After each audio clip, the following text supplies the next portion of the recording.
ਹਾਂਜੀ very good day students. So ਅੱਜ ਬੱਚਿਓ ਆਪਾਂ ਗੱਲ ਕਰਨ ਲੱਗੇ ਆ about the competition. So competition ਜਿੱਦਾਂ ਕਿ ਆਪਾਂ ਸਭ ਨੂੰ ਪਤਾ ਹੈ ਕਿ this is a kind of negative ਔਰ antagonistic interaction in between the two species, and that species can be like it can be both intraspecific or interspecific. ਸੋ ਇਹ ਥੋੜ੍ਹਾ ਜਿਹਾ ਧਿਆਨ ਨਾਲ ਸਮਝਣ ਵਾਲੀ ਗੱਲ ਆ। ਓਕੇ ਨਾ ਕੰਪੀਟੀਸ਼ਨ ਸਭ ਤੋਂ ਪਹਿਲਾਂ ਆਪਾਂ ਲੈਂਦੇ ਆ ਇੰਟਰਸਪੈਸੀਫਿਕ। ਸੋ ਇੱਥੇ ਕੰਪੀਟੀਸ਼ਨ ਕਿਹਦੇ ਵਿੱਚ ਹੋ ਰਿਹਾ? Suppose we have a dog versus cat. So this is a kind of interspecific competition. So this can be ਇਹ ਜਿਹੜਾ ਕੰਪੀਟੀਸ਼ਨ ਹੋ ਰਿਹਾ between a dog and a cat, ਇਹ ਬੱਚੇ ਉਹ ਫੂਡ ਕਰਕੇ, ਸ਼ੈਲਟਰ ਕਰਕੇ, ਇਹ ਕਿਸੇ ਖਾਸ ਥਾਂ ਕਰਕੇ, ਲੋਕੇਸ਼ਨ ਕਰਕੇ ਇਹ ਹੋ ਸਕਦਾ।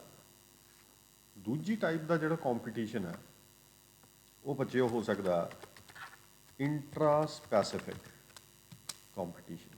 ਇਹਦਾ ਮਤਲਬ ਕੰਪੀਟੀਸ਼ਨ ਸੇਮ ਸਪੀਸ਼ੀ 'ਚ ਵੀ ਹੋ ਸਕਦਾ, ਜਿੱਦਾਂ ਡੌਗ ਵਰਸਸ ਅਨਦਰ ਡੌਗ।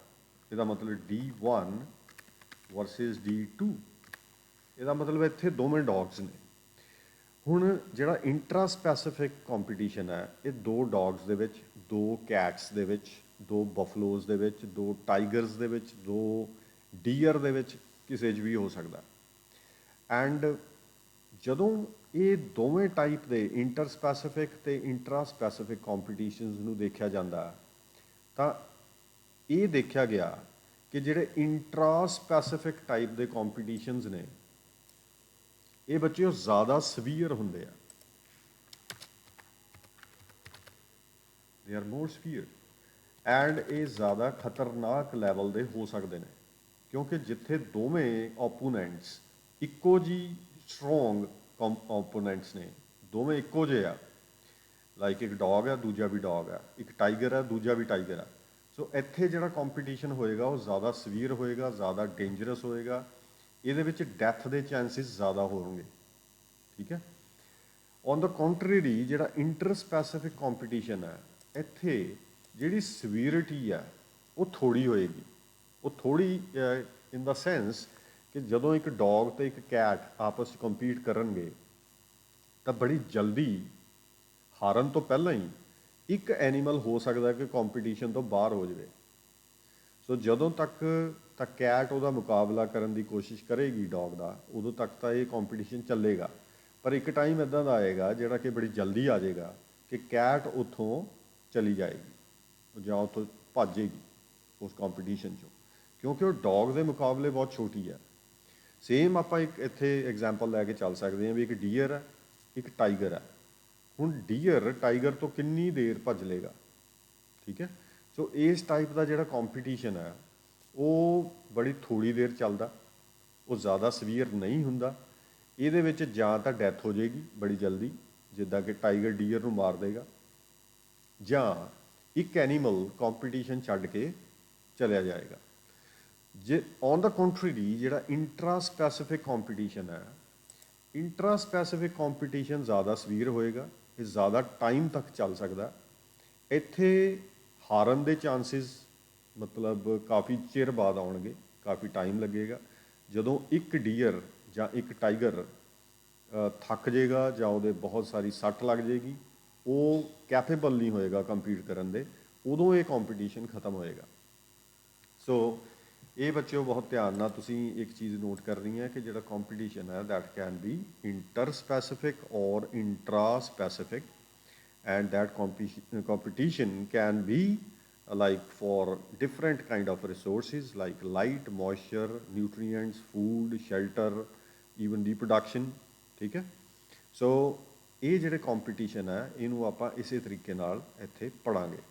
ਇੱਥੇ ਇੱਕ ਚੀਜ਼ ਥੋੜ੍ਹੀ ਜਿਹੀ ਧਿਆਨ ਦੇਣ ਵਾਲੀ ਹੋਰ ਹੈ ਕਿ ਸਪੀਸ਼ੀ ਜਿਹੜੀ A ਹੈ ਬੱਚਿਓ, A ਵੀ ਨੈਗੇਟਿਵ 'ਚ ਹੈ, ਸਪੀਸ਼ੀ B ਵੀ ਨੈਗੇਟਿਵ 'ਚ ਆ। ਇਹਦਾ ਮਤਲਬ competition is always an antagonistic negative interaction between either it is between the two same species or two different species. Okay ਬੱਚਿਓ, ਸੋ ਜੇ ਅੱਗੇ ਗੱਲ ਕਰੀਏ ਇਹਦੀਆਂ ਬੱਚਿਓ ਕੁਝ ਟਾਈਪਸ ਨੇ। So if I like go with the types of competition, ਸਭ ਤੋਂ ਪਹਿਲੀ type, it is the direct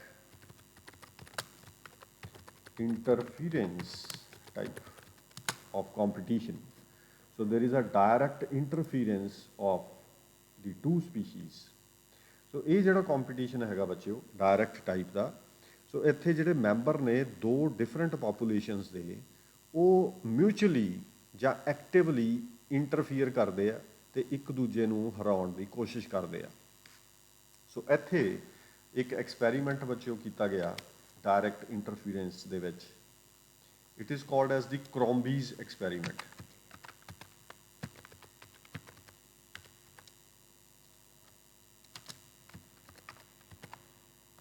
ਸੋ ਇਹ ਜਿਹੜਾ ਐਕਸਪੈਰੀਮੈਂਟ ਸੀ ਇਹ ਡਾਇਰੈਕਟ ਇੰਟਰਫੀਰੈਂਸ ਨੂੰ ਸ਼ੋ ਕਰਦਾ। ਸੋ ਇਹਦੇ ਵਿੱਚ ਬੱਚਿਓ ਕੀ ਕੀਤਾ ਗਿਆ ਕਿ ਦੋ ਬੀਟਲ ਦੀਆਂ ਪਾਪੂਲੇਸ਼ਨਸ ਲਈਆਂ ਗਈਆਂ। ਸੋ ਆਟੇ ਦੇ ਵਿੱਚ ਬੀਟਲ ਹੁੰਦੇ ਨੇ, ਬੀਟਲ ਪੈ ਜਾਂਦੇ ਆ, ਟ੍ਰਾਈਬੋਲੀਅਮ ਵੀ ਹੁੰਦਾ, ਕੈਸਟੀਨੀਅਮ ਵੀ ਹੁੰਦਾ, ਦੈਨ ਵੀ ਹੈਵ ਓਰਾਈਜ਼ੇਫਿਲਸ, ਠੀਕ ਹੈ, ਬਹੁਤ ਸਾਰੀਆਂ ਪਾਪੂਲੇਸ਼ਨਸ ਹੋ ਸਕਦੀਆਂ ਬੀਟਲ ਦੀਆਂ। ਸੋ ਇੱਥੇ ਕਰੋਮਬੀ ਨੇ ਕੀ ਕੀਤਾ, ਇੱਕ ਸਪੀਸ਼ੀ ਲਈ ਟ੍ਰਾਈਬੋਲੀਅਮ ਦੀ, so I am just taking T as tribolium versus ਇੱਕ ਬੱਚਿਓ ਸਪੀਸ਼ੀ ਲਈ ਓਰਾਈਜ਼ੋਫਿਲਸ ਦੀ। ਸੋ ਜਿਹੜਾ ਓਰਾਈਜ਼ੋਫਿਲਸ ਆ ਇਹ ਫਲੋਰ ਦੇ ਵਿੱਚ, ਵੀਟ ਫਲੋਰ ਦੇ ਵਿੱਚ ਪਾਇਆ ਗਿਆ, ਨਾਲ ਹੀ ਟ੍ਰਾਈਬੋਲੀਅਮ ਪਾ ਦਿੱਤੀ ਗਈ। ਸੋ ਇਹ ਕੁਝ ਚਿਰ ਬਾਅਦ ਇਹ ਦੇਖਿਆ ਗਿਆ ਕਿ ਜਿਹੜਾ ਓਰਾਈਜ਼ੋਫਿਲਸ ਸੀਗਾ, ਠੀਕ ਹੈ, ਉਹਦੀ ਪਾਪੂਲੇਸ਼ਨ ਖਤਮ ਹੋਣੀ ਸ਼ੁਰੂ ਹੋ ਗਈ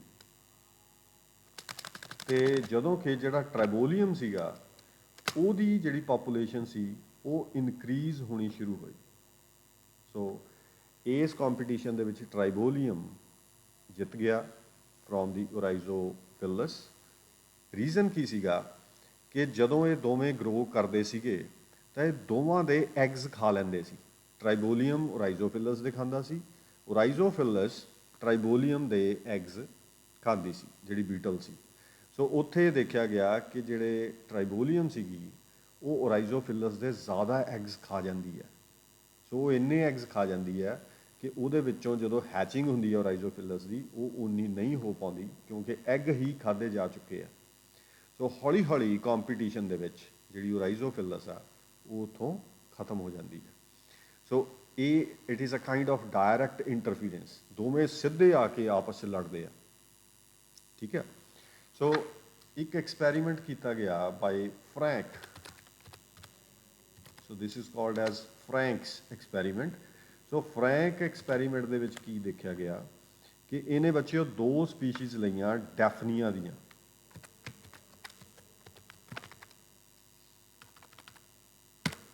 ਸੋ ਇੱਕ ਸਪੀਸ਼ੀ ਸੀਗੀ ਡੈਫਨੀਆ ਫੂਲੀਕੇਰੀਆ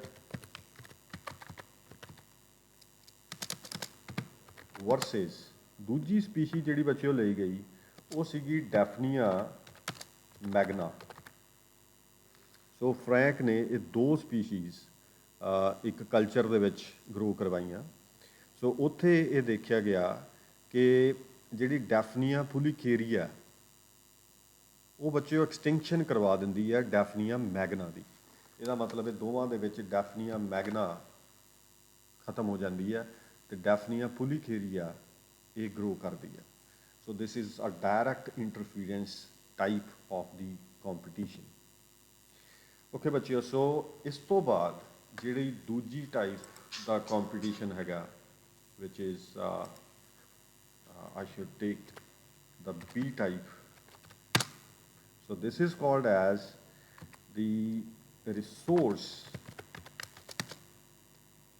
use type competition. So ਇਹ ਬੱਚਿਓ ਜਿਹੜਾ ਕੰਪੀਟੀਸ਼ਨ ਹੈ ਇਹਦੇ ਵਿੱਚ ਹਰ ਪਾਪੂਲੇਸ਼ਨ ਜਾਂ ਦੋ ਪਾਪੂਲੇਸ਼ਨ ਸਪੀਸ਼ੀਜ਼ ਦੀਆਂ ਉਹ ਇਨਹਿਬਿਟ ਕਰਦੀਆਂ ਇੱਕ ਦੂਜੇ ਨੂੰ indirectly for the resource. Suppose ਇੱਥੇ ਰਿਸੋਰਸ ਹੈਗੀ ਆ, suppose I am taking food as a resource. ਇਹਦਾ ਮਤਲਬ ਹੈ ਸਪੀਸ਼ੀ ਏ ਅਤੇ ਸਪੀਸ਼ੀ ਬੀ ਫੂਡ ਵਾਸਤੇ ਕੰਪੀਟ ਕਰੂਗੀਆਂ। ਉਹ ਇੱਕ ਦੂਜੇ ਨਾਲ ਨਹੀਂ ਲੜਦੀਆਂ ਪਈਆਂ, ਉਹ ਫੂਡ ਨੂੰ ਖਾ ਰਹੀਆਂ ਨੇ। ਸਪੋਜ਼ ਇੱਕ ਸਪੀਸ਼ੀ ਏ ਹੈਗੀ ਆ, ਉਹ ਫੂਡ ਨੂੰ ਜ਼ਿਆਦਾ ਖਾ ਲੈਂਦੀ ਹੈ। ਸੈਂਟਰ 'ਚ ਫੂਡ ਪਿਆ, ਇੱਕ ਪਾਸੇ ਸਪੀਸ਼ੀ ਏ ਹੈ, ਇੱਕ ਪਾਸੇ ਸਪੀਸ਼ੀ ਬੀ ਹੈ। ਸਪੀਸ਼ੀ ਏ ਜ਼ਿਆਦਾ ਫੂਡ ਖਾ ਕੇ ਗਰੋ ਕਰ ਜਾਂਦੀ ਹੈ, ਜਦੋਂ ਕਿ ਬੀ ਫੂਡ ਖਾਣ ਦੇ ਵਿੱਚ ਸਲੋ ਹੈ। ਤਾਂ ਇਹਦਾ ਮਤਲਬ ਜਿਹੜੀ ਸਪੀਸ਼ੀ ਬੀ ਹੋਏਗੀ ਉਹ ਹੌਲੀ ਹੌਲੀ ਵੈਨਿਸ਼ ਹੋ ਜਾਏਗੀ ਅਤੇ ਏ ਸਰਵਾਈਵ ਕਰੇਗੀ। So this is a kind of competition which is resource use type. So ਇਸ ਕੰਪੀਟੀਸ਼ਨ ਦੇ ਲਈ ਬੱਚਿਓ ਜਿਹੜਾ ਐਕਸਪੈਰੀਮੈਂਟ ਕੀਤਾ ਗਿਆ, ਇਹਨੂੰ ਕਨਫਰਮ ਕਰਨ ਲਈ, ਉਹ ਬੱਚਿਓ ਹੈਗਾ Gause experiment. So this is a very important experiment.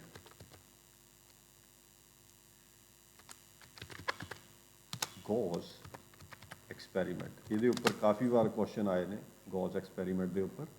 ਸੋ ਇਹਨੂੰ ਥੋੜ੍ਹਾ ਜਿਹਾ ਆਪਾਂ ਇਲੈਬੋਰੇਟਿਵ ਵੇ ਦੇ ਨਾਲ ਕਰਾਂਗੇ।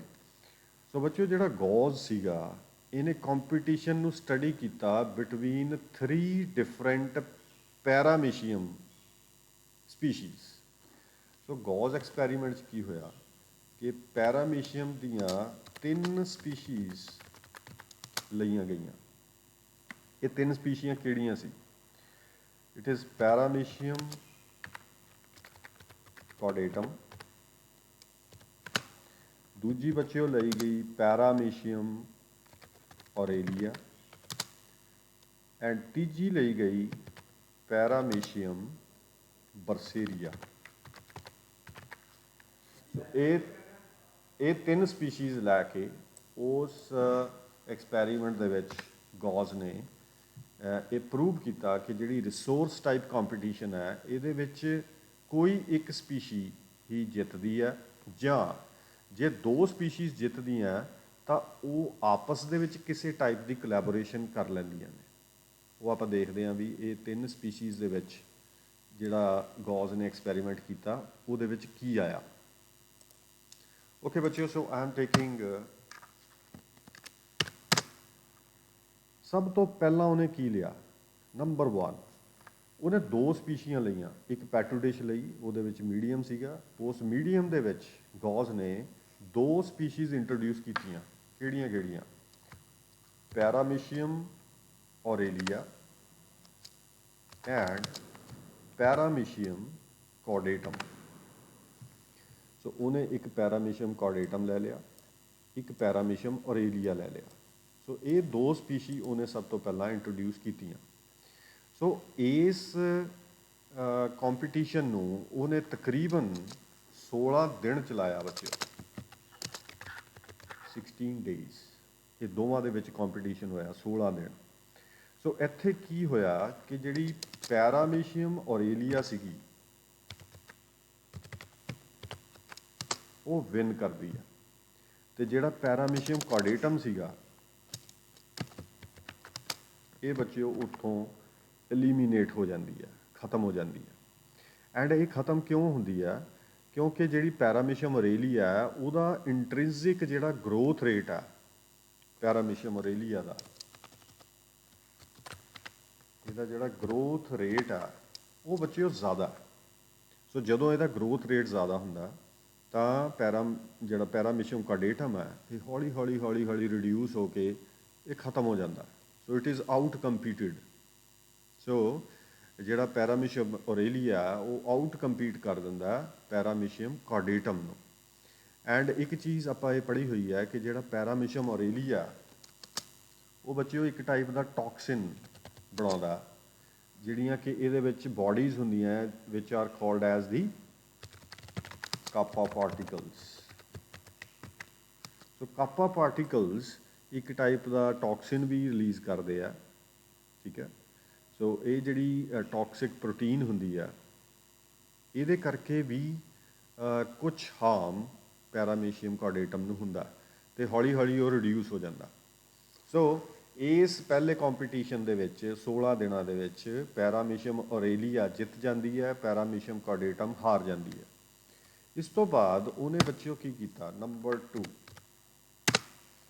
ਹੁਣ ਜਿਹੜੀ ਪੈਰਾਮੀਸ਼ੀਅਮ ਕਾਰਡੇਟਮ ਹੈ ਜਿਹੜੀ ਹਾਰ ਗਈ ਸੀ, ਉਹਨੇ ਉਹ ਲਈ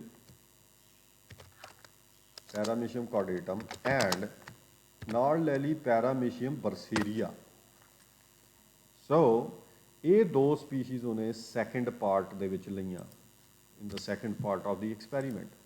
ਸੋ ਇਸ ਐਕਸਪੈਰੀਮੈਂਟ ਦੇ ਵਿੱਚ ਉਹਨੂੰ ਕੀ ਪਤਾ ਲੱਗਿਆ ਕਿ ਪੈਰਾਮੀਸ਼ੀਅਮ ਕਾਰਡੇਟਮ ਤੇ ਪੈਰਾਮੀਸ਼ੀਅਮ ਬਰਸੇਰੀਆ, ਇਹ ਬੱਚਿਓ ਇਹਨਾਂ ਦੇ ਵਿੱਚੋਂ ਕੋਈ ਵੀ ਨਹੀਂ ਘਟਿਆ, ਇਹ ਦੋਵੇਂ ਵੱਧਦੀਆਂ ਗਈਆਂ, ਇਹ ਦੋਵੇਂ ਸਪੀਸ਼ੀਜ਼ ਹੀ ਵਧੀਆਂ। ਐਂਡ ਇਹ ਦੋਵੇਂ ਸਪੀਸ਼ੀਜ਼ ਦੇ ਵਧਣ ਦਾ ਰੀਜ਼ਨ ਕੀ ਸੀਗਾ ਕਿ ਉਹ ਆਪਣੀ ਆਪਣੀ ਥਾਂ ਦੇ ਉੱਪਰ ਗਰੋ ਕੀਤੀਆਂ, ਮਤਲਬ ਇਹ ਡਾਇਰੈਕਟ ਕੰਪੀਟੀਸ਼ਨ ਦੇ ਵਿੱਚ ਨਹੀਂ ਆਈਆਂ। ਸੋ ਮੇਰੀ ਗੱਲ, I think you are following my point. So ਇਹ ਜਿਹੜੀਆਂ ਦੋਵੇਂ ਸਪੀਸ਼ੀਜ਼ ਸੀ, ਪਹਿਲੀ ਗੱਲ ਤਾਂ ਇਹਨਾਂ ਦੇ ਵਿੱਚ ਕਿਸੇ 'ਚ ਵੀ ਡਿਕਲਾਈਨ ਨਹੀਂ ਆਈ, ਇਹ ਦੋਵੇਂ ਵਧੀਆਂ।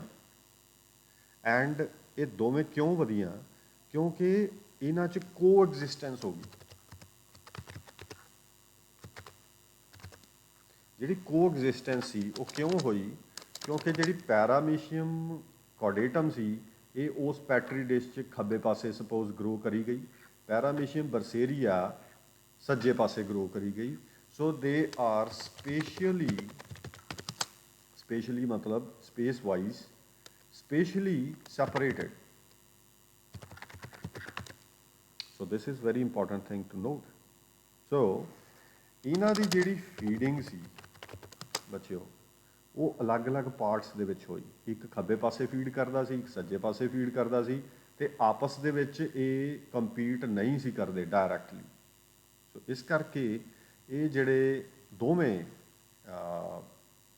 ਸਪੀਸ਼ੀਜ਼ ਸੀਗੀਆਂ ਪੈਰਾਮੀਸ਼ੀਅਮ ਕਾਰਡੇਟਮ ਤੇ ਬਰਸੇਰੀਆ, ਇਹ ਐਕਚੁਅਲੀ ਦੋਵੇਂ ਇਕੱਠੀਆਂ ਰਹਿ ਪਾਈਆਂ। ਸੋ ਇੱਕ ਹੋਰ ਰੀਜ਼ਨ ਜਿਹੜਾ ਦਿੱਤਾ ਗਿਆ ਇਸ ਕੋ ਐਗਜ਼ਿਸਟੈਂਸ ਵਾਸਤੇ ਉਹ ਇਹ ਸੀਗਾ ਕਿ ਜਿਹੜਾ ਪੈਰਾਮੀਸ਼ੀਅਮ ਕਾਰਡੇਟਮ ਸੀਗਾ ਇਹ ਬੱਚਿਓ ਮੀਡੀਅਮ ਦੇ ਵਿੱਚ ਸਸਪੈਂਡਡ ਬੈਕਟੀਰੀਆ ਨੂੰ ਖਾਂਦਾ ਸੀ। ਸੋ ਪੈਰਾਮੀਸ਼ੀਅਮ ਕਾਰਡੇਟਮ ਕੀ ਖਾਂਦਾ ਸੀ, suspended bacteria in the medium. On the contrary, ਜਿਹੜਾ ਪੈਰਾਮੀਸ਼ੀਅਮ ਬਰਸੇਰੀਆ ਸੀਗਾ ਇਹ ਬੱਚਿਓ ਕੀ ਖਾਂਦਾ ਸੀ, ਇਹ ਬਾਟਮ ਦੇ ਵਿੱਚ ਫੀਡ ਕਰਦਾ ਸੀ। So paramecium bursaria it was feeding at the bottom. So suspended bacteria ਕਿੱਥੇ ਸੀਗੇ, ਦੇ ਵਰ ਨਾਟ ਐਟ ਦਾ ਬਾਟਮ। ਸੋ ਇਹ ਸੀਗੇ ਮੀਡੀਅਮ ਦੇ ਵਿੱਚ ਸਸਪੈਂਡਡ ਮਤਲਬ ਤੈਰ ਰਹੇ ਸੀਗੇ, ਇਹ ਬਾਟਮ ਦੇ ਉੱਪਰ ਨਹੀਂ ਸੀਗੇ।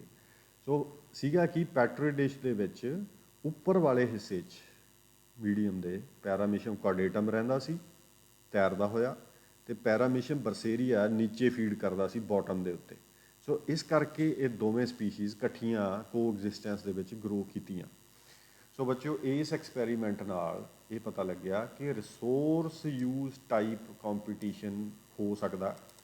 ਇਹ ਦੋਵੇਂ ਸਪੀਸ਼ੀਜ਼ ਇਕੱਠੀਆਂ ਰਹਿੰਦੀਆਂ ਸੀ, ਪਰ ਇਹਦਾ ਇਹ ਮਤਲਬ ਨਹੀਂ ਕਿ ਦੋਵਾਂ ਦਾ ਕੰਪੀਟੀਸ਼ਨ ਨਹੀਂ ਸੀਗਾ, ਕੰਪੀਟੀਸ਼ਨ ਹੈਗਾ, ਪਰ ਇਹ ਆਪਣੀਆਂ ਆਪਣੀਆਂ ਥਾਵਾਂ ਦੇ ਉੱਤੇ ਰਹਿ ਕੇ ਕੋ ਐਗਜ਼ਿਸਟੈਂਸ ਦੇ ਵਿੱਚ ਕੰਪੀਟ ਕਰਦੀਆਂ ਸੀ। ਸੋ ਇਸ ਐਕਸਪੈਰੀਮੈਂਟ ਤੋਂ ਬੱਚਿਓ ਜਿਹੜਾ ਗੌਜ਼ ਨੇ ਐਕਸਪੈਰੀਮੈਂਟ ਕੀਤਾ ਉਹਨੇ ਇੱਕ ਪ੍ਰਿੰਸੀਪਲ ਡਿਰਾਈਵ ਕੀਤਾ ਜਿਹਨੂੰ ਆਪਾਂ ਕਹਿੰਦੇ ਆ, it is called as Gause's principal.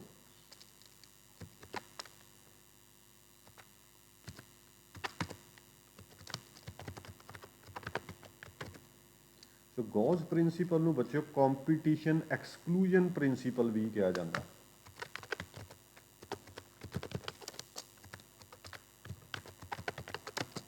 So it is very important principle.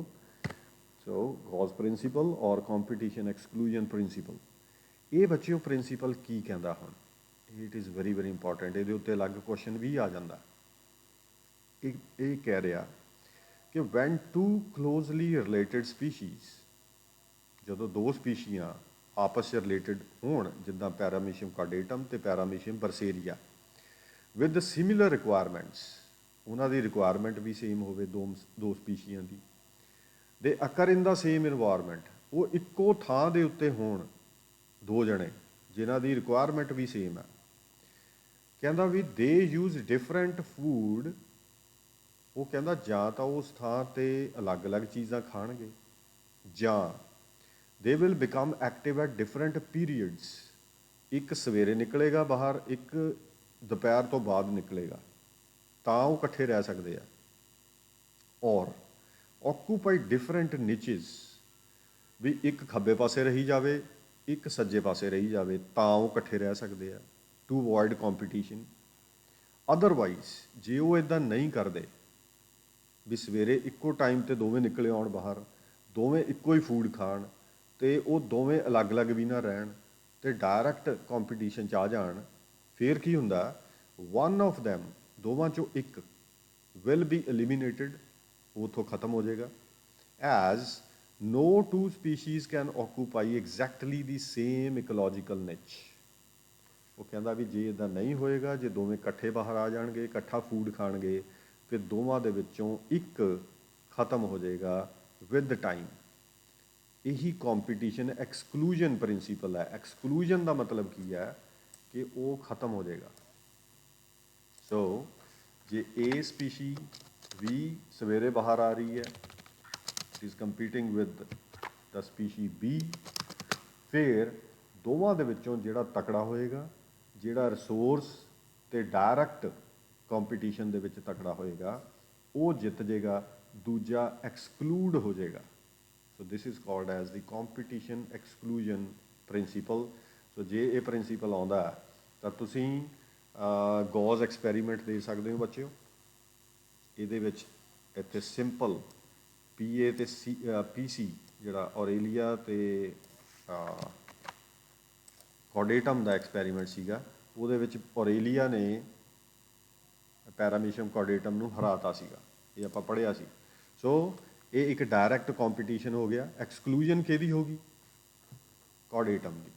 ਸੋ ਇਹ ਐਕਸਕਲੂਡ ਹੋ ਗਿਆ। ਸੋ ਜਿਹੜਾ ਪੈਰਾਮੀਸ਼ੀਅਮ ਕਾਰਡੇਟਮ ਸੀਗਾ, ਉਹ ਐਕਸਕਲੂਡ ਹੋ ਗਿਆ। ਇੱਕ ਚੀਜ਼ ਇਹਨੇ ਹੋਰ ਦੱਸੀ ਸੀ ਐਕਸਪੈਰੀਮੈਂਟ ਨੇ, ਇਸ ਪ੍ਰਿੰਸੀਪਲ ਨੇ, ਕੰਪੀਟੀਸ਼ਨ ਐਕਸਕਲੂਜਨ ਨੇ, ਉਹ ਕਹਿੰਦਾ ਸੀ ਵੀ ਜੇ ਅਲੱਗ-ਅਲੱਗ ਟਾਈਮ 'ਤੇ ਦੋਵੇਂ ਨਿਕਲਣ ਬਾਹਰ, ਜਾਂ ਇੱਕ ਖੱਬੇ ਪਾਸੇ ਰਹੇ, ਇੱਕ ਸੱਜੇ ਪਾਸੇ ਰਹੇ, ਜਾਂ ਇੱਕ ਉੱਪਰ ਸਰਫੇਸ ਫੀਡ ਕਰੇ, ਇੱਕ ਬਾਟਮ ਫੀਡ ਕਰੇ, ਫਿਰ ਉਹ ਇਕੱਠੇ ਰਹਿ ਸਕਦੇ ਆ, ਜਿੱਦਾਂ ਉਹਨੇ ਦੂਜੇ ਪਾਰਟ ਦੇ ਵਿੱਚ ਐਕਸਪਲੇਨ ਕੀਤਾ, ਜਿਹੜਾ ਪੈਰਾਮੀਸ਼ੀਅਮ ਕਾਰਡੇਟਮ ਅਤੇ ਪੈਰਾਮੀਸ਼ੀਅਮ ਬਰਸੇਰੀਆ 'ਚ ਇਹਨਾਂ ਦੀ ਹੋ ਗਈ ਸੀ ਕੋਐਗਜ਼ਿਸਟੈਂਸ। ਉਹ ਕਹਿੰਦਾ ਜਾਂ ਤਾਂ ਕੰਪੀਟੀਸ਼ਨ 'ਚ ਕੋਐਗਜ਼ਿਸਟੈਂਸ ਹੋਏਗੀ, ਅਤੇ ਜਾਂ ਫਿਰ ਐਲੀਮੀਨੇਸ਼ਨ ਹੋ ਜਾਏਗੀ, ਐਕਸਕਲੂਜਨ ਹੋ ਜਾਏਗੀ। ਸੋ ਦਿਸ ਇਜ਼ ਦੀ ਐਕਸਕਲੂਜਨ ਪ੍ਰਿੰਸੀਪਲ।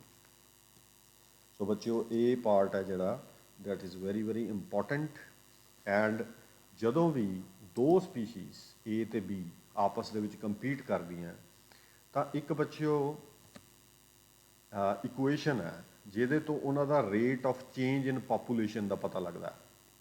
ਉਹ ਕੀ ਹੈ, ਜਸੀ we have dN1 over dt।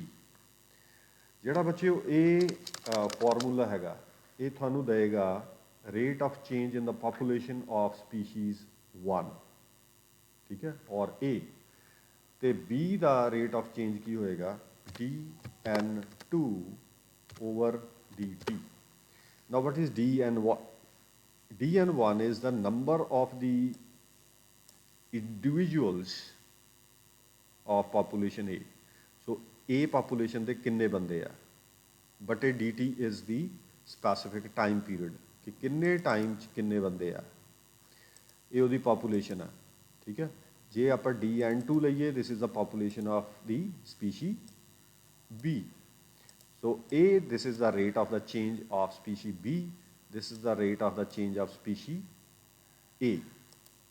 So ਬੱਚਿਓ, ਜਦੋਂ ਵੀ ਕੰਪੀਟੀਸ਼ਨ ਹੋਏਗਾ, ਸਪੋਜ਼ B ਥੋੜ੍ਹਾ ਜਿਹਾ ਘਾਟੇ ਦੇ ਵਿੱਚ ਜਾ ਰਿਹਾ, ਸੋ B ਦਾ ਨੰਬਰ ਰਿਡਿਊਸ ਹੋ ਰਿਹਾ, ਇਹ ਐਕਸਟਿੰਕਸ਼ਨ ਵਾਲੇ ਐਕਸਕਲੂਜਨ ਵਾਲੇ ਪਾਸੇ ਜਾ ਰਿਹਾ। ਇਹਦਾ ਮਤਲਬ ਹੈ ਕਿ dN2/dt ਇਹ ਘਟ ਰਿਹਾ। ਸੋ ਨੰਬਰ ਆਫ N2 ਇਹ ਡਿਕਰੀਜ਼ ਕਰ ਰਿਹਾ ਇੱਕ ਟਾਈਮ ਪੀਰੀਅਡ ਦੇ ਵਿੱਚ। N1 ਦੇ ਵਿੱਚ ਡਿਕਰੀਜ਼ ਹੋ ਰਹੀ ਹੈ ਪਰ ਉਨੀ ਜ਼ਿਆਦਾ ਨਹੀਂ ਹੋ ਰਹੀ। ਠੀਕ ਹੈ। ਸੋ ਸਪੋਜ਼ ਇੱਕ ਟਾਈਮ ਪੀਰੀਅਡ ਆਪਾਂ 1 ਘੰਟਾ ਲੈਂਦੇ ਹਾਂ, ਉਹਦੇ ਵਿੱਚ N1 ਹੈਗਾ 100, ਇਹਦੇ 100 ਇੰਡੀਵਿਜੂਅਲ ਰਹਿ ਗਏ ਅਤੇ 20 ਸਪੀਸ਼ੀ ਦੇ ਰਹਿ ਗਏ 80। ਅਗਲੇ ਘੰਟੇ ਦੇ ਵਿੱਚ ਇਹਦੇ ਰਹਿ ਗਏ 90 ਅਤੇ 20 ਸਪੀਸ਼ੀ ਦੇ ਰਹਿ ਗਏ 60। ਐਂਡ ਅਗਲੇ ਘੰਟੇ ਦੇ ਵਿੱਚ ਇਹਦੇ ਰਹਿ ਗਏ 80 ਐਂਡ ਇਹਦੇ ਰਹਿ ਗਏ 40 ਜਾਂ 45। ਐਂਡ ਨੈਕਸਟ ਆਵਰ ਦੇ ਵਿੱਚ ਬੱਚਿਓ ਇਹਦੇ ਰਹਿ ਗਏ ਲਾਈਕ 75 ਐਂਡ ਦੂਜੇ ਰਹਿ ਗਏ ਸਿਰਫ 30। ਅਗਲੇ ਘੰਟੇ ਦੇ ਵਿੱਚ ਇਟ ਇਜ਼ 70 ਐਂਡ ਇਹਦੇ ਰਹਿ ਗਏ ਨੇ 20। ਨੈਕਸਟ ਆਵਰ ਦੇ ਵਿੱਚ we have 65 and 10, then we have like 60. This is just an example and a ho gaya 1. Now the rate of change in the population of species B is like higher. ਉਹਦੀ rate ਜ਼ਿਆਦਾ change ਹੋਣ ਦਾ। Change ਕੀ ਹੈ? Negative change ਹੈ। ਸੋ ਉਹਦਾ number ਜਲਦੀ reduce ਹੋ ਰਿਹਾ, ਜਦੋਂ ਕਿ ਇਹ ਸਪੀਸ਼ੀ ਦਾ ਨੰਬਰ ਰਿਡਿਊਸ ਹੋ ਰਿਹਾ ਪਰ ਸਲੋ ਹੋ ਰਿਹਾ। ਸੋ ਜਦੋਂ ਬੱਚਿਓ ਇੱਥੇ ਕੰਪੀਟੀਸ਼ਨ ਨਹੀਂ ਰਿਹਾ ਹੁਣ, ਨਾਓ ਵੀ ਹੈਵ 60 ਵਰਸਿਸ 1। ਇਸ ਕੇਸ ਦੇ ਵਿੱਚ ਹੁਣ ਇੱਕ ਜਲਦੀ ਖਤਮ ਹੋ ਜਾਏਗਾ, ਜਲਦੀ ਹੀ ਇਹ ਹੋ ਜਾਏਗਾ 60 0। ਹੁਣ ਇਹ 60 ਤੋਂ ਵਧਣਾ ਸ਼ੁਰੂ ਹੋ ਜਾਏਗਾ like 65, it will become 75, it will become 95, it will become 105. So there is no competition. ਹੁਣ ਇਹਦਾ ਹੌਲੀ ਹੌਲੀ ਜਿਹੜੀ ਇਹਦੀ ਪਾਪੂਲੇਸ਼ਨ ਆ ਗਰੋ ਕਰ ਜਾਏਗੀ। ਇਟ ਵਿਲ ਬਿਕਮ ਜਲਦੀ ਇਹ ਡਬਲ ਹੋ ਗਏ। ਜਿੰਨੇ ਸ਼ੁਰੂ 'ਚ ਸੀਗੇ 100 ਸੀਗੇ, ਉਦੋਂ ਤਾਂ ਕੰਪੀਟੀਸ਼ਨ ਦੇ ਵਿੱਚ ਸੀਗੇ, ਉਦੋਂ 80 ਦੂਜੇ ਬੰਦੇ ਵੀ ਸੀਗੇ। ਪਰ ਜਦੋਂ ਇਹ ਇਕੱਲੇ ਰਹਿ ਗਏ ਨੇ ਫਿਰ ਇਹ ਜਲਦੀ ਗਰੋ ਕਰੇਗੀ ਸਪੀਸ਼ੀ, ਕਿਉਂਕਿ ਫੂਡ ਹੁਣ ਸਿਰਫ ਇਹਨਾਂ ਕੋਲ ਹੀ ਹੈ। There is no competitor as ਸੱਚ। ਇੱਥੇ ਕੋਈ ਕੰਪੀਟੀਟਰ ਨਹੀਂ ਹੈਗਾ। ਸੋ ਇਸ ਕਰਕੇ ਇਹਨਾਂ ਦੀ ਜਿਹੜੀ ਅਮਾਊਂਟ ਹੈ ਉਹ ਜਲਦੀ ਵੱਧ ਜਾਏਗੀ। ਸੋ ਬੱਚਿਓ, this was about the competition, and now we have last part. What is the significance of competitions in natural areas? ਸੋ ਬੱਚਿਓ, ਇਹ ਜਿਹੜਾ ਕੰਪੀਟੀਸ਼ਨ ਹੈ ਇਹਦੇ ਕੁਝ ਫਾਇਦੇ ਵੀ ਹੈਗੇ ਨੇ ਨੈਚੁਰਲ ਏਰੀਆਜ਼ ਦੇ ਵਿੱਚ। ਉਹ ਕੀ ਹੈ? ਪਹਿਲਾ, so distribution of the species is very very important. So ਜੇ ਕੰਪੀਟੀਸ਼ਨ ਨਹੀਂ ਹੋਏਗਾ ਫਿਰ ਤਾਂ ਸਾਰੇ ਹੀ ਵਧੀ ਜਾਣਗੇ। ਸੋ ਕੀ ਹੁੰਦਾ ਵੀ ਇੱਕ ਥਾਂ ਦੇ ਉੱਤੇ ਜਦੋਂ ਕੰਪੀਟੀਸ਼ਨ ਹੁੰਦਾ ਹੈ ਤਾਂ ਕੁਝ ਸਪੀਸ਼ੀਜ਼ ਖਤਮ ਹੋ ਜਾਂਦੀਆਂ, ਕੁਝ ਵੱਧ ਜਾਂਦੀਆਂ। ਜਿੱਦਾਂ ਕਿ ਆਪਾਂ ਹੁਣੇ ਉੱਪਰ ਹੀ ਦੇਖਿਆ ਕਿ ਇੱਕ ਸਪੀਸ਼ੀ ਕੰਪੀਟੀਸ਼ਨ ਓਵਰ ਹੋਣ ਤੋਂ ਬਾਅਦ ਕਾਫੀ ਵੱਧ ਗਈ ਹੈ। ਸੋ ਡਿਸਟਰੀਬਿਊਸ਼ਨ ਆਫ ਸਪੀਸ਼ੀਜ਼ ਕਿੱਦਾਂ ਹੋਏਗੀ? ਇੱਕ ਥਾਂ 'ਤੇ ਉਹੀ ਸਪੀਸ਼ੀ ਵਧੇਗੀ ਜਿਹੜੀ ਕੰਪੀਟ ਕਰਕੇ ਲੜ ਕੇ ਅੱਗੇ ਪਹੁੰਚੀ ਹੈ। ਦੂਜੀ ਥਾਂ 'ਤੇ ਦੂਜੀ ਵੱਜੇਗੀ, ਤੀਜੀ ਥਾਂ 'ਤੇ ਤੀਜੀ ਵੱਜੇਗੀ। ਸਾਰੀਆਂ ਥਾਵਾਂ 'ਤੇ ਸਾਰੀਆਂ ਸਪੀਸ਼ੀ ਨਹੀਂ ਹੋਣਗੀਆਂ। So that will lead to the distribution of species. ਦੂਜਾ, ਸੋ ਕੋਐਗਜ਼ਿਸਟੈਂਸ। ਬੱਚਿਓ, ਕੋਐਗਜ਼ਿਸਟੈਂਸ ਹੋਏਗੀ ਪਰ ਉਹਨਾਂ ਦੋ ਸਪੀਸ਼ੀਜ਼ ਦੀ ਜਿਹੜੇ ਇਕੱਠੇ ਰਹਿ ਸਕਦੇ ਆ, ਜਿਹੜੇ ਅਲੱਗ-ਅਲੱਗ ਟਾਈਮਸ ਦੇ ਉੱਤੇ ਬਾਹਰ ਆ ਸਕਦੇ ਆ ਜਾਂ ਅਲੱਗ-ਅਲੱਗ ਫੂਡ ਖਾ ਕੇ ਇੱਕ ਥਾਂ ਦੇ ਉੱਤੇ ਰਹਿ ਸਕਦੇ ਨੇ। ਉਹਨਾਂ ਦੀ ਕੋਐਗਜ਼ਿਸਟੈਂਸ ਵੀ ਹੋ ਸਕਦੀ ਆ। Next is habitat ranges. So ਜਿਹੜਾ ਕੰਪੀਟੀਸ਼ਨ ਹੈ ਇਹ ਹੈਬੀਟੈਟ ਦੀਆਂ ਰੇਂਜਸ ਨੂੰ ਡਿਸਾਈਡ ਕਰਦਾ। ਉਹ ਕਿੱਦਾਂ? ਸਪੋਜ਼ ਇੱਕ ਫੋਰੈਸਟ ਹੈ, ਉਹਦੇ ਵਿੱਚ ਇੱਕ ਸਾਈਡ ਦੇ ਉੱਪਰ ਟਾਈਗਰ ਰਹਿ ਰਹੇ ਆ, ਦੂਜੇ ਪਾਸੇ ਐਲੀਫੈਂਟ ਰਹਿ ਰਹੇ ਆ, ਤੀਜੇ ਪਾਸੇ ਡੀਅਰ ਰਹਿ ਰਹੇ ਆ। ਸੋ ਜਿੱਥੇ ਓਵਰਲੈਪਿੰਗ ਹੋਏਗੀ ਉੱਥੇ ਕੰਪੀਟੀਸ਼ਨ ਹੋਏਗਾ। ਜਦੋਂ ਇੱਕ ਡੀਅਰ ਟਾਈਗਰ ਦੇ ਏਰੀਏ 'ਚ ਜਾਏਗਾ ਤਾਂ ਟਾਈਗਰ ਉਹਨੂੰ ਖਾ ਲੇਗਾ।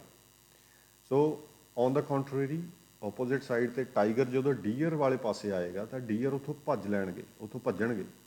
ਸੋ ਡੀਅਰ ਉਸ ਥਾਂ ਤੇ ਰਹਿਣਾ ਪਸੰਦ ਕਰਨਗੇ ਜਿੱਥੇ ਟਾਈਗਰ ਨਹੀਂ ਆ ਸਕਦੇ, ਠੀਕ ਹੈ। ਸੋ ਉਹ ਉਹਦੀ ਰੇਂਜ ਬਣ ਜਾਏਗੀ। So that will be a territory or a range of deers. So competition ਕਰਕੇ ਹੈਬੀਟੈਟਸ ਦੇ ਵਿੱਚ ਰੇਂਜਸ ਬਣ ਸਕਦੀਆਂ ਨੇ। So this is a very important significance. Okay, if I go with the fourth significance, this is the segregation of species. Now segregation of species ਕੀ ਹੈ ਕਿ ਜਦੋਂ ਇੱਕ ਥਾਂ ਦੇ ਉੱਤੇ ਬਹੁਤ ਸਾਰੇ ਟਾਈਪ ਦੀਆਂ ਸਪੀਸ਼ੀਜ਼ ਇਕੱਠੀਆਂ ਰਹਿੰਦੀਆਂ ਤਾਂ ਉੱਥੇ ਕੰਪੀਟੀਸ਼ਨ ਹੋਏਗਾ ਜਦੋਂ ਉਹਨਾਂ ਸਪੀਸ਼ੀਜ਼ ਦੇ ਵਿੱਚ for food, for shelter, for anything, ਤਾਂ ਉੱਥੇ ਬੱਚਿਓ ਬਹੁਤ ਸਾਰੀਆਂ ਸਪੀਸ਼ੀਜ਼ ਇੱਕ ਖਾਸ ਏਰੀਆ 'ਚ ਇਕੱਠੀਆਂ ਹੋ ਜਾਣਗੀਆਂ ਜਿਹੜੀਆਂ ਇੱਕੋ ਜਿਹੀਆਂ। ਜਿੱਦਾਂ ਡਾਰਵਿਨ ਫਿੰਚਿਸ ਦੀ ਐਗਜ਼ਾਮਪਲ ਲਈਏ, ਇੱਥੇ ਬੱਚਿਓ ਕੁਝ ਚਿੜੀਆਂ ਸੀ ਜਿਹੜੀਆਂ ਫਰੂਟ ਖਾਂਦੀਆਂ ਸੀ। ਸਪੋਜ਼ ਉਹਨਾਂ ਦੀ ਜਿਹੜੀ ਬੀਕ ਹੈ ਉਹ ਫਰੂਟ ਖਾਣ ਵਾਲੀ ਹੈ। ਜਿੱਦਾਂ ਪੈਰਟ ਦੀ ਚੁੰਝ ਮੁੜੀ ਹੋਈ ਹੁੰਦੀ ਹੈ, ਉਹ ਫਰੂਟ ਨੂੰ ਪੀਅਰਸ ਕਰਨ ਵਾਸਤੇ ਹੈ, ਤੋੜਨ ਲਈ ਹੈ। ਸੋ ਇੱਦਾਂ ਦੀਆਂ ਚਿੜੀਆਂ ਜਿਨ੍ਹਾਂ ਦੀਆਂ ਚੁੱਝਾਂ ਫਰੂਟ ਖਾਣ ਵਾਸਤੇ ਡਿਵੈਲਪ ਹੋਈਆਂ ਹੌਲੀ ਹੌਲੀ, ਉਹ ਬੱਚਿਓ ਇਕੱਠੀਆਂ ਰਹਿਣੀਆਂ ਸ਼ੁਰੂ ਕੀਤੀਆਂ ਉਸ ਏਰੀਏ 'ਚ ਜਿੱਥੇ ਫਰੂਟ ਮਿਲਦੇ ਸੀ। ਸੋ ਇੱਦਾਂ ਹੀ ਕੀੜੇ ਖਾਣ ਵਾਲੀਆਂ ਚਿੜੀਆਂ ਅਲੱਗ ਇੱਕ ਏਰੀਏ 'ਚ ਰਹਿਣੀਆਂ ਸ਼ੁਰੂ ਕੀਤੀਆਂ, ਠੀਕ ਹੈ, ਜਿੱਦਾਂ ਆਪਾਂ ਹੈਬੀਟੈਟ ਰੇਂਜਸ ਦੀ ਗੱਲ ਕੀਤੀ। ਸੋ ਇੱਥੇ ਹੌਲੀ ਹੌਲੀ ਜਦੋਂ ਇਹ ਸਪੀਸ਼ੀਆਂ ਅਲੱਗ-ਅਲੱਗ ਹੋ ਕੇ ਇੱਕੋ ਹੀ ਫੋਰੈਸਟ 'ਚ ਅਲੱਗ-ਅਲੱਗ ਥਾਵਾਂ 'ਤੇ ਰਹਿਣੀਆਂ ਸ਼ੁਰੂ ਕੀਤੀਆਂ ਤਾਂ ਉਹਨਾਂ ਪਲੇਸਿਸ ਨੂੰ ਕਹਿੰਦੇ ਆ ਨਿਚਿਸ। ਸੋ ਨਿਚ ਦਾ ਜਿਹੜਾ ਕਨਸੈਪਟ ਆ ਇਹ ਆਪਣੇ ਆਪ 'ਚ ਇੱਕ ਕੁਐਸਚਨ ਹੈਗਾ ਬੱਚਿਓ, ਇਹਦੇ ਬਾਰੇ ਮੈਂ ਤੁਹਾਨੂੰ ਬਾਅਦ 'ਚ ਦੱਸੂਗਾ। ਸੋ ਸੈਗਰੀਗੇਸ਼ਨ ਆਫ ਸਪੀਸ਼ੀਜ਼ ਵੀ ਕਰਵਾਉਂਦੀ ਹੈ ਕੰਪੀਟੀਸ਼ਨ, ਅਲੱਗ-ਅਲੱਗ ਨਿਚਿਸ ਬਣਾ ਦਿੰਦੀ ਹੈ ਕੰਪੀਟੀਸ਼ਨ। ਅਤੇ ਫਾਈਨਲੀ ਜਦੋਂ ਇਹ ਨਿਚਿਸ ਡਿਵੈਲਪ ਹੋ ਜਾਂਦੀਆਂ, ਅਲੱਗ-ਅਲੱਗ ਟਾਈਪ ਦੀਆਂ ਚਿੜੀਆਂ ਅਲੱਗ-ਅਲੱਗ ਥਾਵਾਂ 'ਤੇ ਰਹਿਣੀਆਂ ਸ਼ੁਰੂ ਕਰ ਜਾਂਦੀਆਂ ਆ। ਪਹਿਲਾਂ ਤਾਂ ਇਕੱਠੀਆਂ ਹੀ ਸੀ, ਇੱਕੋ ਟਾਈਪ ਦੀਆਂ ਚਿੜੀਆਂ ਸੀ, ਪਰ ਹੌਲੀ ਹੌਲੀ ਕੁਝ ਫਰੂਟ ਖਾਣ ਲੱਗ ਗਈਆਂ, ਕੁਝ ਕੀੜੇ ਖਾਣ ਲੱਗ ਗਈਆਂ, ਕੁਝ ਲਾਈਕ ਕਿਸੇ ਹੋਰ ਖਾਸ ਸਪੈਸੀਫਿਕ ਫੂਡ 'ਤੇ ਫੀਡ ਕਰਨ ਲੱਗ ਗਈਆਂ। ਉਸ ਤੋਂ ਬਾਅਦ ਉਹਨਾਂ ਦੀਆਂ ਚੁੰਝਾਂ ਦੀਆਂ ਟਾਈਪਸ ਚੇਂਜ ਹੋ ਗਈਆਂ। ਉਹ ਫਾਈਨਲੀ ਉਹੀ ਚੀਜ਼ ਖਾਂਦੀਆਂ ਸੀ ਜਿੱਦਾਂ ਦੀਆਂ ਉਹਨਾਂ ਦੀਆਂ ਬੀਕਸ ਹੋ ਗਈਆਂ ਸੀ। ਸੋ ਅਲਟੀਮੇਟਲੀ ਸੈਗਰੀਗੇਸ਼ਨ ਤੋਂ ਬਾਅਦ ਕੀ ਹੋ ਗਿਆ, ਇੱਕ ਪ੍ਰੋਸੈਸ ਹੋਈ ਸਪੀਸੀਏਸ਼ਨ।